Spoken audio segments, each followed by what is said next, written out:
All right, give us your name and where you're from. Tapak the God from Willingboro, New Jersey.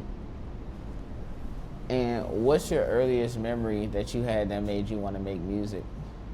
My brother used to make music in the basement. That's when, like, back then it was called Fruity Loops. You feel me? He was making music over Fruity Loops. That's my earliest memory of really wanting to be like, yeah, it's dope seeing somebody else do it, and it was inspiring for real. If rap was taken from you tomorrow, who would you be? The same person. Surprisingly, bro, I listen to more like old school R&B on a day-to-day basis than I do like rap music. And what version of yourself are you trying to outgrow right now? The person I was yesterday. And who is that? Person that's still learning from life. I don't know, I consider myself a student of life, so like, I don't know, I'm always trying to advance myself, you know what I'm saying? Nah, I definitely feel that. And what's something that people celebrate about you that actually like exhausts you, or you feel like it's too much?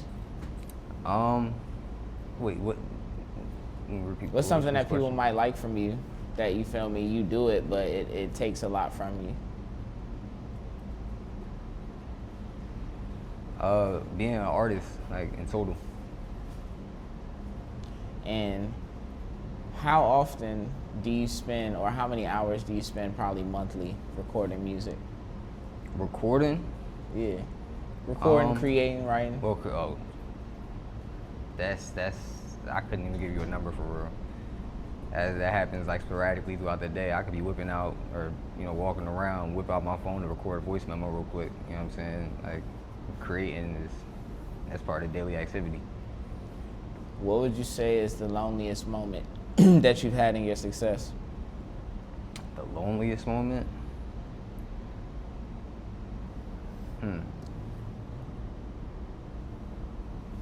It was a point in time where, bro, it was just me and my dog sleeping in the car, bro. I'll say that'd be it for real.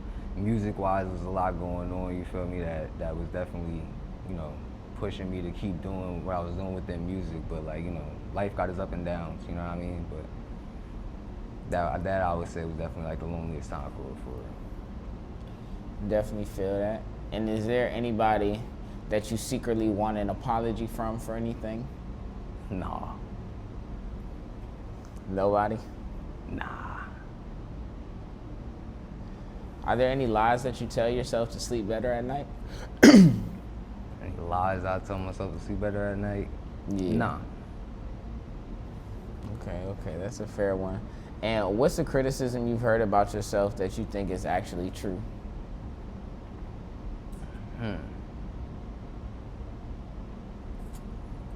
Sometimes I think too logically about things.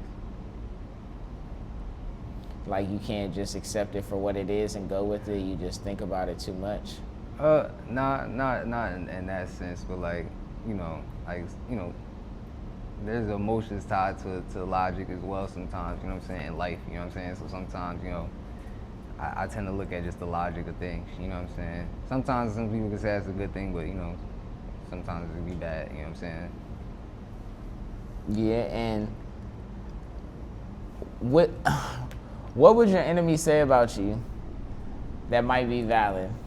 The people that don't like you, hate on the music, whatever, like, they don't have to be necessarily enemies, they could be haters. That might be valid. I can't think of nothing. Let's keep it a buck. That's valid. And do you think that money fixes people or exposes them? Definitely exposes. And what do you think, like, it often shows the most?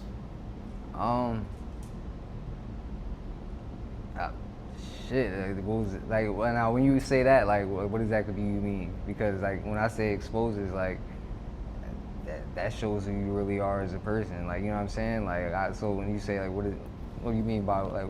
Are there certain character traits that most people have once they get money that they didn't have before? Oh, no. It was always there. Sometimes it just gets heightened. Fair enough.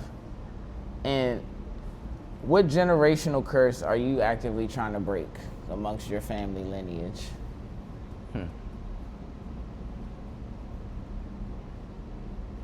Generational curse.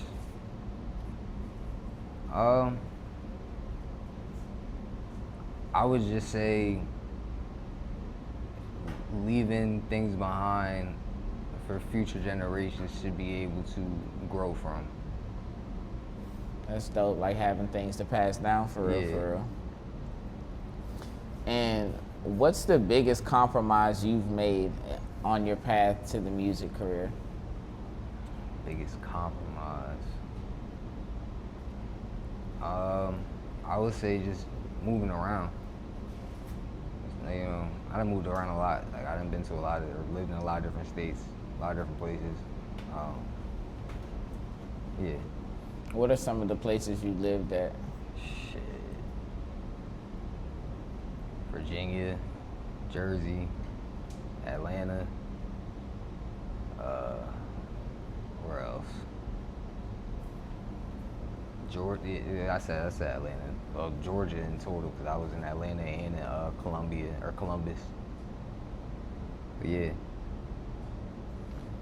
What scares you more, failure or being average, and why?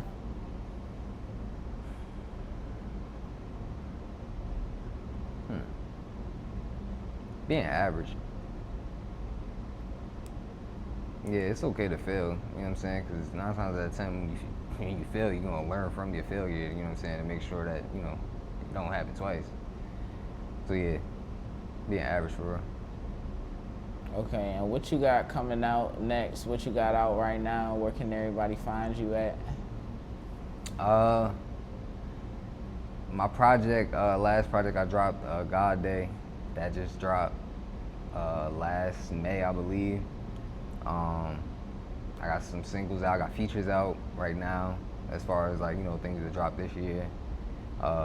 Future coming out, we got Pretty Girls Love God, that's coming out. And that's also coming out with a deluxe as well, so you can look out for that. Yeah, shit, Alphabet, Smokey, Be Geekin featuring me, that just dropped, 2 weeks ago? Yeah, that joint's a bop, so look out for that joint too. Okay, and give us your name one more time and a shout out for Red Blocks. Alright, word. Take Pot to God, shout out to Red Blocks TV. Okay, that's a bet. Now we're going to get into the video. I got to get the song up.